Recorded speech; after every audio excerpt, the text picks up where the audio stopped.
What is up, Wholesale 2 Million family? Today, I'm bringing you guys first subscriber, first wholesale deal interview. Now, Jacob actually closed his first wholesale deal 2 years ago. He's still in the game, so I'm going to let him share with you guys, obviously, his first wholesale deal, how he did it.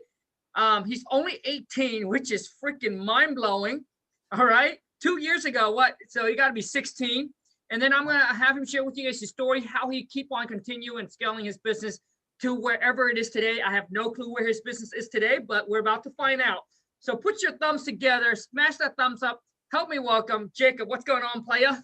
Thanks for having me. I really appreciate it. I really appreciate it. Yeah, I'm excited to share my story because I feel like there's so many young people that want to get into this business. I feel like my story will motivate them and show them that they can really do it, you know? Bro, I don't know, man. I mean, it pumps me up. You know, when I was 18, man, I was still working at a job making $8.50 an hour. Yeah. So let's talk about your first wholesale deal, man. So at that time, you're what, 16 then? Yeah, 16, almost 17, like 17, just turned 17 when I closed my first wholesale deal. And so basically to get that deal, I was, doing everything possible. I first went on YouTube and learned everything I possibly could. So I had a good understanding of the business because I didn't want to pick up the phone and talk to anyone if I didn't know what I was talking about. So first I had a full understanding of the business. And then I decided to pass out flyers to all the pre-foreclosures and lates in my area. Yep. And I really... Okay, Jacob, let's make sure that we let people understand the time frame. And Yeah. a lot of people, I think, underplay YouTube. Anything that you ever want to learn, it's on YouTube. You don't have to pay for any program. You don't have to pay for any course, right? Because everyone learned differently. But a lot of you, what you're doing is you're too lazy to put in the time to put the missing puzzle together because there's just so much, there's just so much to learn and so much video out there, right? And then you complain about people charging you and money and all that. Okay, now let's talk about the time frame. The time frame that you learned from YouTube. How long did it took you to actually learn and understand? To learn and understand, I think I started learning. I spent the time learning for like 2 months, and I have multiple notebooks full. I was up till 3 a.m. every night, literally sweating, like freaking out. Like, I've got this business, taking notes. And then after those 2 months, I started taking action and actually taking steps forward to get my first deal. And I feel like that's what a lot of people don't do. They don't just start. You got to start. And so, yeah, it took like 2 months of learning till I started taking action. And in total, from starting to learn to getting my first deal, it took 8 months. And I feel like now, though, I don't want to discourage people. I feel like now there's so much more out there on the internet that you can get a deal in under 4 months. I really believe it. So. Gotcha, man. So, okay, so it took you 8 months. Now, for those of you who's watching this, it took me 6 months. And a lot of you are DMing or commenting and saying, hey, Khang, I've been at this game for 30 days, bro. I can't get a deal. Or, hey, I've been at this for like, 2 months and I can't get a deal. Dude, should I move on to something else? You know what I say to that, bro, Jacob? I say, come on, man, shit. Go get a dude, go get a JOB. That's probably better for you. Because any business, I don't care, any business you start, there's no such thing as a get rich quick. There's no such thing as success overnight. If anyone trying to plant that or trying to sell you that, they're selling you something. Because entrepreneur starting a business, especially from ground zero, like zero connection, $0, zero experience, zero knowledge. Like most people don't tell you the back end. When I got into real estate, I know nothing, right? So it takes you time to learn, to educate, and kind of get up and get going. And so Khang, we're just normal people. We're just normal people. We don't have luck. We're not lucky. We create our own luck by putting in hard work. We create our own luck by hard work. So. I love that, bro. Okay. Now let's talk. So 8 months until you got your first deal. Yep. Let's talk about your first deal, dude. Okay, so I was passing out those flyers, I was, if they weren't home, I was knocking on the door. If they weren't home, I would tape it to the door. I'd put it in their mailbox, whatever it was. I made sure I got the flyer there for them. Never got a phone call. So Jacob, where did you get the flyers, dude? I just went on PowerPoint because you can make like a foldable on there, like a pamphlet. Nice. And then put, I buy houses fast for cash. We pay all closing costs and commissions as is condition. Call me. And like some other stuff on there. And then I just printed out like 1,000 of them. And I went around with my friends driving around and just put them at every pre-foreclosure and late in my whole area, which a pre-foreclosure means they're delinquent on their mortgage payments.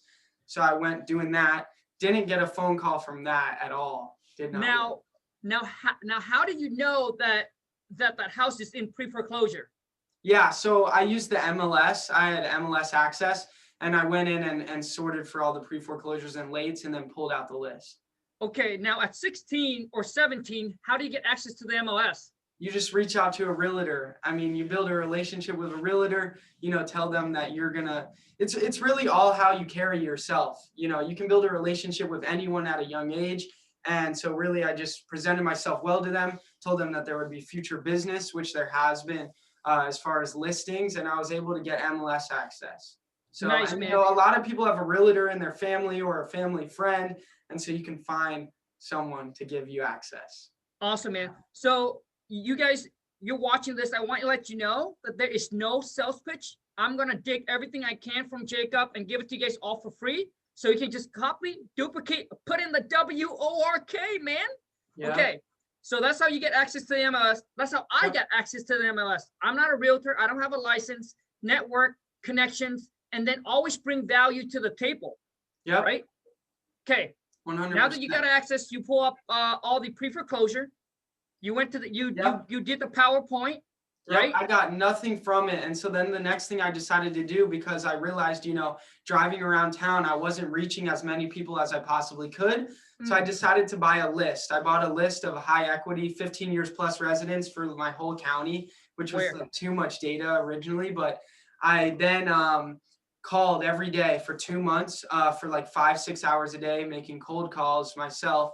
And then I got very close to getting a few deals. I went on a few appointments, but still no one would sign.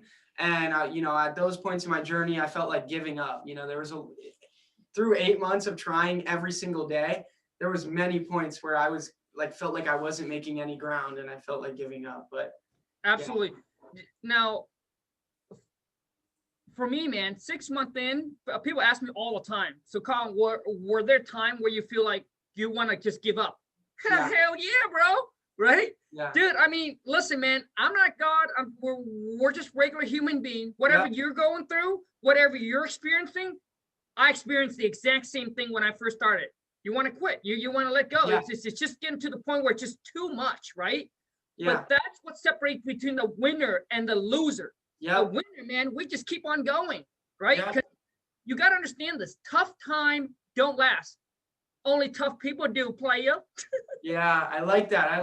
And yeah, when I felt like giving up, I just remembered, it starts with a dream and you owe it to yourself to make those dreams come true for yourself and your family. And so I kept pushing on and on because I knew I needed to make this happen and I knew I could. But next, I realized that I needed to hire people to make the cold calls for me because I created too many leads for myself that I didn't have the time to do the follow-up and produce the new leads. Okay. So I hired 2 cold callers and that way.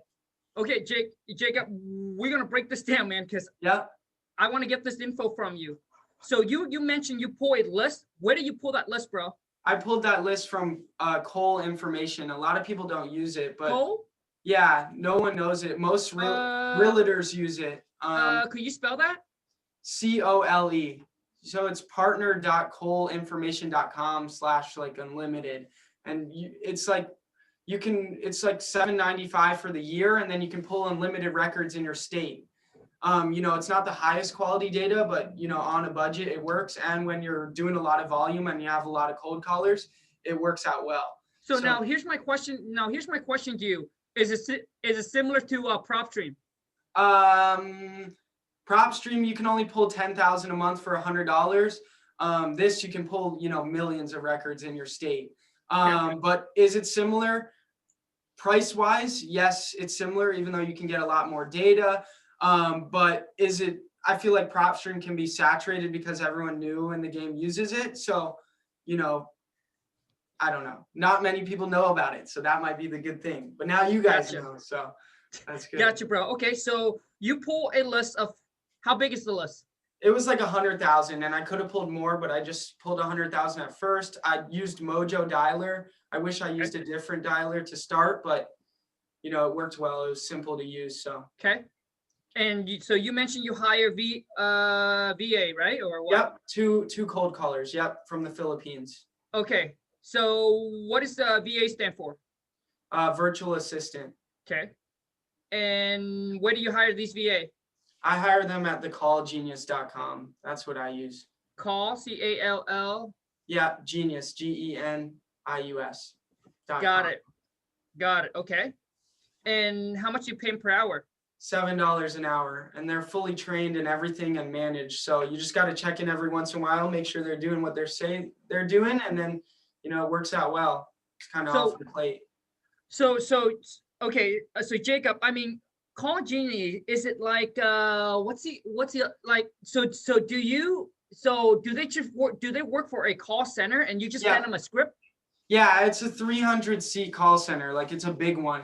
And so I would send them a script, but I also wanted to build on top of that script. So I created a 10-packet manual because obviously it's their center. I can't be, one-on-one with the agents training them. So I created a 10-page packet going on rebuttals and, building rapport and, all that type of stuff. So basically this is like Pat Live. Say that again? So Call Genie is kind of like Pat Live. Yeah. But okay, so now when they pick up the call, because with Pat Life, they pick up the call and they say, hey, this is Pat, right? Everybody's Pat. Yeah. Not like that, though. So with Call Genie, how does that work then? Yeah, they just, pick up the phone. They say they're from, we don't give out our company name on there. They say they're from National Home Buyers.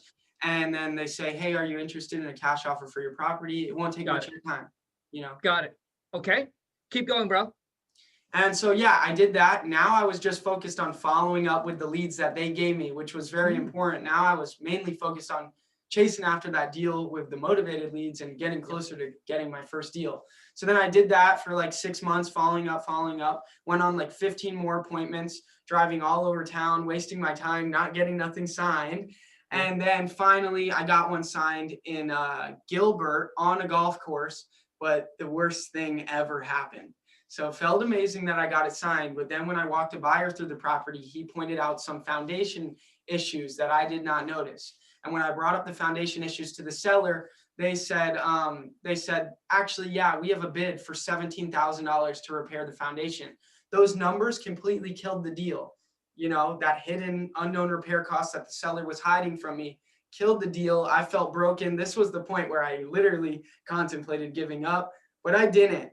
But yeah, my first signed contract was a complete failure, and it broke. Wow. Okay. So, okay, Jacob, before you keep on going, bro, my other question to you is at 17, you're probably still in high school, right? Yep.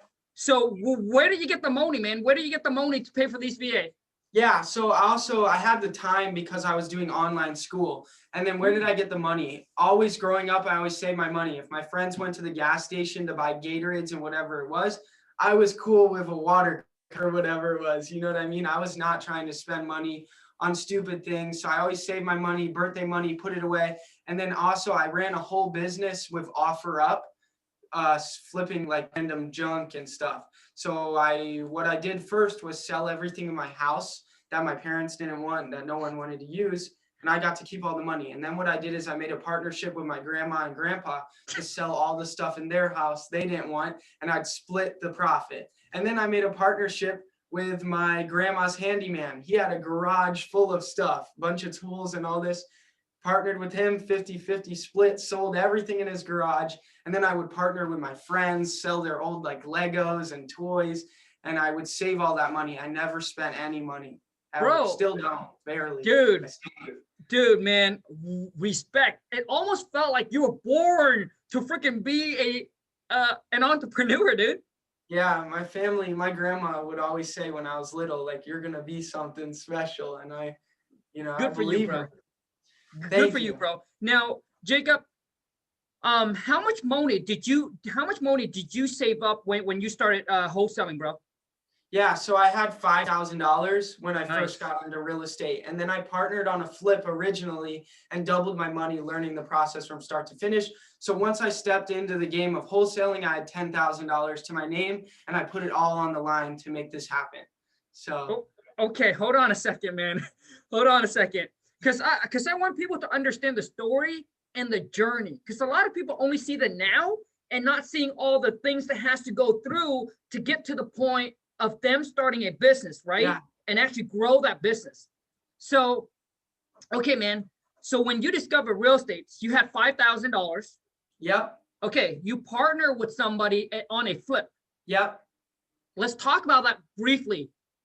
Yeah. So how did that go down? So I partnered with my dad on a flip, and I Okay. put $5,000 in, and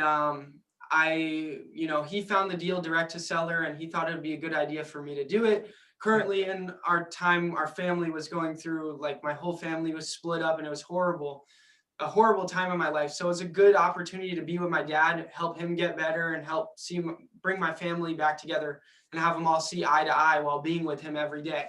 So I put $5,000 in. I learned the paperwork from start to finish, buying the deal, right? Closing on the deal at title, and then, everything. And back then I used to do a lot more work than what I do now when I flip houses. I pay people to do everything, but back then I did a lot, like painting baseboards, painting walls, putting carpet in, like I'd do everything. And I did that and learned all the paperwork and doubled my money. That flip took like 4 or 5 months because we weren't, doing it, extremely fast and on a time crunch and all that. So I found out about wholesaling because I saw people online doing it. I was like, oh my gosh, in the amount of time it took us to do that flip, I could have done 10 wholesales and made triple the money. So that's where my mind completely shifted. And then next minute I'm up till 3 a.m. every night researching how to get into wholesaling. And gotcha, man. Yeah. Dude, bro, I got to give you a lot of respect, man. First of all, at a young age, not going out, having fun, drinking, partying, clubbing, drugs, all of that, you decided, dude, to take the freaking route that 97% of teenagers don't take. And that's why they end up where they're at, waking up at 30, waking up at 40, still going to that job, man, and regret that, hey, you know what, I wasted 20 years, 10 years of my life away just doing dumb stuff. So good for you, man. A huge respect. And then also too, on your first contract sign, it falls through. Most people probably already gave, like I said, most people don't last in a business within 6 months. Within 6 months, most people are done. And most people get their first deal and it'll take them another year or 2 years to even get another one. And then went on to do no deals and then started something else. You guys got to understand, an entrepreneur running your own, starting a business from ground zero up, it's not easy, man. Mm-hmm. Okay, so let's talk about now your first deal gone. Now let's talk about the actual deal. How do you find the seller? Yeah, so I went, after that contract canceled, I went back to doing what I was doing, having the cold call and follow up with the leads. It clearly was proven that it worked. I got a signed contract, but a hidden foundation issue ruined the deal. So it was proven that it worked. So I went back to what was working and then just kept following up with leads, went to a few more appointments, did not get the contract signed. But then I finally found the motivated seller that, would consider a reasonable price, and it was in a great area. He wanted $440 and I thought I needed to be around $410. So I set the appointment with him and I went out to the property. It was in Scottsdale, Arizona. And I told him, maybe if I come out, maybe I'll be able to give you a little bit more. Went out to the house. The property needed a full remodel, everything. It was outdated. But, when I was there, I didn't realize how close this one comparable was to the property. One comparable sold for $675, like 3 houses down on the other side of the street. The other comparables were about low 6s, high 5s. And so it was kind of tight with those comps. But this 675 was literally right across the street, basically, and it made it a deal. So I was like, you know what? Let's meet at 430 as the price, and I got it under contract. Okay, Jacob. So when you go and meet the seller, bro, because a lot of people are having a tough time, especially starting in a young age, get over the fact that, does the seller say anything about how young you are and where you're going to get this money, man? It's like 430G, bro. Yeah, they say that, but I wear a suit when I would wear a suit when I would go. Okay. And, you just got to convince them. It's possible, but you got to, that's what the 8 months was for. the 8 months was for preparing me to be able to step in front of somebody and actually get it signed by building my confidence, building my speaking techniques, my tonality, and how I carried myself. And, that transferred over in person. And those prior, 15, 20 appointments, I got enough practice to where I was prepared, and the rebuttals of "you're young," I was able to shoot past, So you did have sellers saying that, hey, your age, why you're young, right? Yeah. So how do you overcome that, Jacob? Yeah. So I would have proof of funds, and basically I would just say, that I work with my family, and where do you get, so and they now weren't able to make it, basically. Gotcha. And I've been doing the business with my family for a long time. Okay. And they weren't able to make it. So I'm here, Smart, bro. Okay. So now my question is, where do you get the proof of funds? The proof of funds. So there's multiple ways to get proof of funds online. They're obviously not real, but there's ways online. I forget the website, but that's basically what I would do. I'd get a proof of funds letter from online. Smart. Okay. So a lot of you are running into, hey, Khang, proof of funds. Listen, most of the time when you deal directly with the seller, just like Jacob said, if you carry yourself, you come in with confident, if you know what you're talking about, if you can control the conversation, the phone call, whatever it is, usually they don't really question you, but let's just say that they do question you, proof of funds. Just Google it. Just Google proof of funds. There's a bunch of company out there that will provide you proof of funds letter, no problem. And I was about to say that too. People, if you carry yourself the right way, they really don't ask you these questions. Like, they don't ask for it. They just trust. Correct.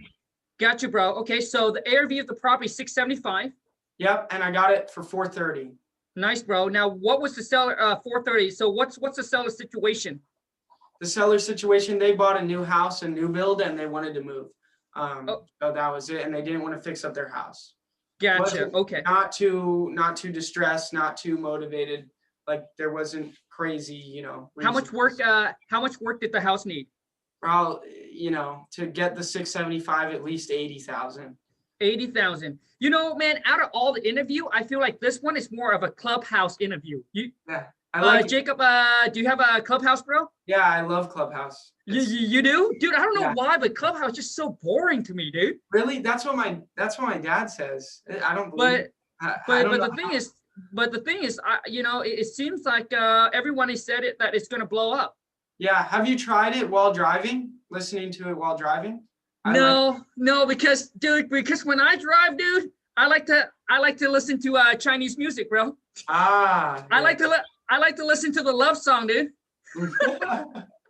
I like it. So for those of you, if you like more of this kind of interview where we just kind of basically we're just talking. It's not really an interview. I feel like it's a little bit better that way. So if you like it, comment down below and let me know. Okay, so the rehab is 80,000. You lock it on the contract for 430. So what's the earnest money between you and the seller? $100. $100. Yep. Okay. Now, did the seller question that or No. anything? No, Okay. Usually don't. A lot of sellers don't even know what earnest money is. Correct. So, unless you're the wholesaler, that brings it up.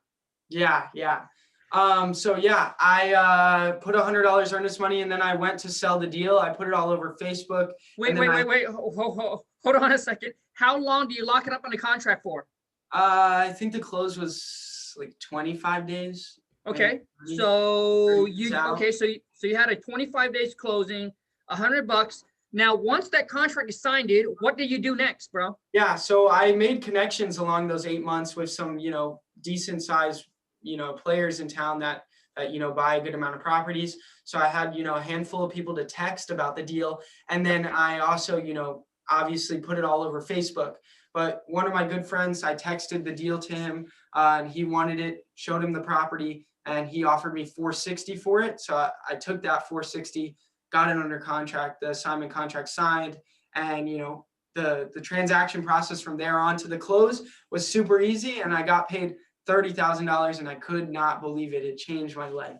I could have made more on the deal too. Now thinking back, I undersold it, but that deal was meant for a reason. So of course, man. Anything back. Bro, congrats, dude. 30,000 on your first wholesale deal, bro. That's pretty dang good, dude. At what? Were you 18 at the time or 17? No, 17. 17.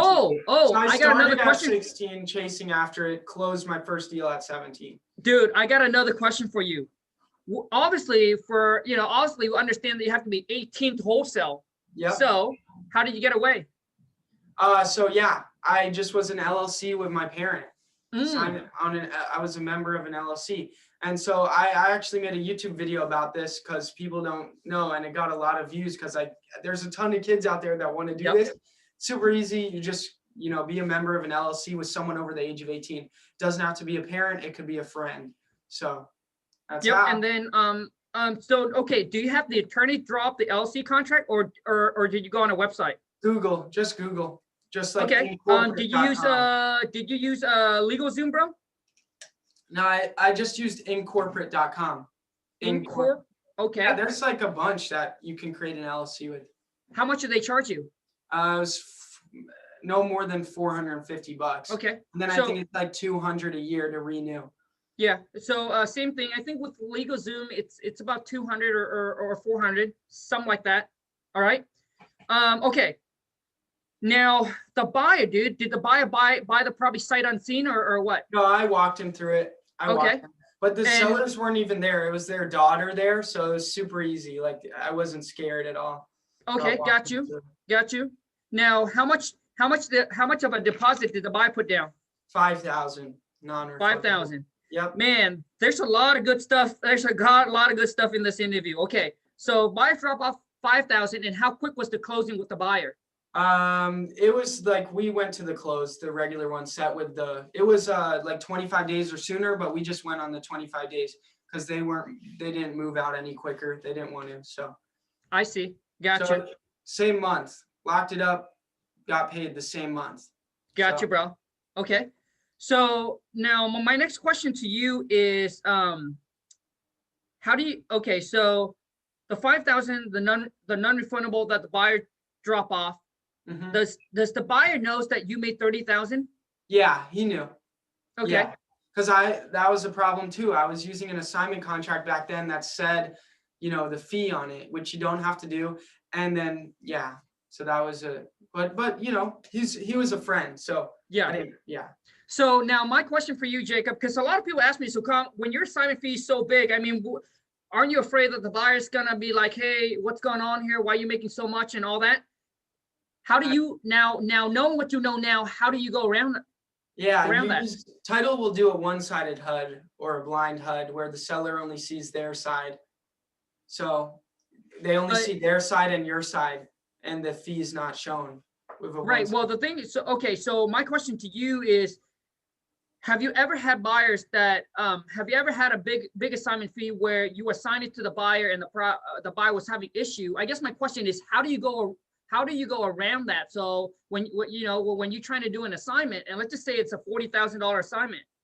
Yeah.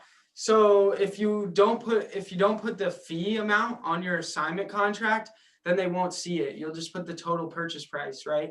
The total purchase price for the underlying contract. You won't say fee plus underlying contract equals total purchase price. Just leave out the fee being shown, and then they will know at the end, but they'll be at the closing table by the time they find out. So they're not really going to back out then, Right. And the thing is, that's why too, is I have my buyers drop off a very large non-refundable. And typically, before that, my average assignment fee is between about 20 to 25 G's, right? So for me, anything, it depends on every single area is different, and obviously it's depending on the buyer. But for me to do a double closing, typically, my assignment fee would have to be, at least $40,000 or more. Yeah. But now how I get around without doing a double close and doing a straight assignment is just like what Jacob said. I just put in the purchase price, and then I'll send it into my title company, and then once the buyer drop off that non-refundable deposit, then I send the buyer an addendum telling them how much the assignment fee is, because with my title company, the buyer has to acknowledge how much the assignment fee is. Otherwise, they're not going to be able to obviously move forward to close on it. Now, at this time, buyer already drop off their non-refundable. So if they back out, guess what? Right? They're going to lose it. Now they have skin in the game. That's why I tell you guys to make sure that your buyer, regardless, whatever it is, you make sure that your buyer drop off a large non-refundable. 3 to But 5. that's pretty much 3 it. to 5,000, no matter what. That's right. That's right. Yeah. So, Jacob, I mean, now we're wrapping this up, man. So for those that are starting out, right, that are going through the journey, man, what are some things that you, oh, you know what, man, I want to ask, so what is your current business now? Yeah. So my current business now, I took that 30,000 and I put it in. I went from 2 to 5 cold callers, kept doing the same thing. And then, you know, as you scale, I hired acquisition managers and stuff like that because I was getting too many leads. Currently in my business, I have 3 acquisition managers. I had 5, 2. I was just hiring, so I got rid of 2. But I have 3 acquisition managers, 30 cold callers, 2 virtual assistant admins, like admins. And yeah, that's basically my business right now. So how much time do you spend on your wholesaling business a day now? You know, still a lot because I'm not where I want to be. You know, 10 hours a day, 8, Okay. 10, more some days. Jacob, do you mind sharing so how much are you doing a month now? Consistently 6 figures every month. This Okay. month was our first $200,000 month, which was amazing. 18 Dude, years old, man. Good Crazy. for you. Good. Oh my God, dude, this is mind blowing, man. Because doctors, lawyers, you know, people that spent 8 years in college, dude, Yeah. don't even make that much. Don't even make 200,000 a year. You know, maybe 100,000, maybe 120, right? And then what they do is, guess what, dude? They go to then now all the money they make from whatever it is, engineer, doctor, lawyers, take that money, start paying off their student loan debt. Yeah. Yep. Dude, 18, bro, that's mind blowing, dude. Thank you. Bro. It's a Absolutely, blessing, man. man. Congrats, dude. Good for Thank you, you. bro. So, Jacob? What are some tips, some feedback that you can give to the people, man? Yeah, tips, you know, if you're not starting, you know, it's you versus you. You're the thing holding you back. You got to go for it. And there's so much information on YouTube. I make a ton of YouTube videos teaching you, you know, how to get into the business as well. And so if you're not doing that, then you're doing a disservice to yourself. There's plenty online for free to learn and start taking steps towards your first deal. And as you start taking those steps, you will start to see things that work. And then you'll realize that this is real and that you can actually do it. And, you know, just go for it. You know, you deserve it to yourself to become successful. And I think anyone can do it in this business. I'm living proof, you know. Good for you. Good for you, man. Well, listen, man. It's not your fault that you were born poor. Listen, man, but it's your fault if you stay poor, especially now that you know me and Jacob, right, bro? Yeah. I like it. And the thing is, a lot of you, what you're doing is, listen, man, when you're about to give up, I want you to remember this in your head, me saying this. When you're about to give up, you're not just giving up on yourself, but you're giving up on your families. You're giving up on the people that depend on you to succeed because they gave up on their dreams. So you got to make it happen. Remember that when you give up, you're not just giving up on yourself, but you gave up on the people that depend on you to succeed. And let me tell you, man, the 6 months that I had to go through, that's what carry and pushes me through, because my wife depending on me to succeed, to give, you know, us the life that we deserve, dude. And I just kept that in my mind, and I just keep pushing and keep going, man. 100. Anyway, Jacob, man, so how can people get a hold of you and connect with you, player? So Jacob Blank on TikTok, Instagram, and YouTube. Jacob Blank. Just look me up, Jacob Blank, BLANK. I put out a bunch of content just like you, trying to teach you guys how to get in this game, because I want to impact a lot of the youth and get them into this business, because, you know, college is not the only option. So connect with me and learn and make some money. Let's go get that money. Love it, bro. So I'll make sure I put Jacob links all down below. Once again, you guys, if this video does add any value to you, please show my guests some love. Boom, smash that thumbs up. You're new to the channel, welcome to the Wholesale to Million family. Be sure to, boom, smash that subscribe button. Jacob, thank you so much for your time, bro. Thank you for having me. I really appreciate it. Absolutely. Take care, bro. Ciao.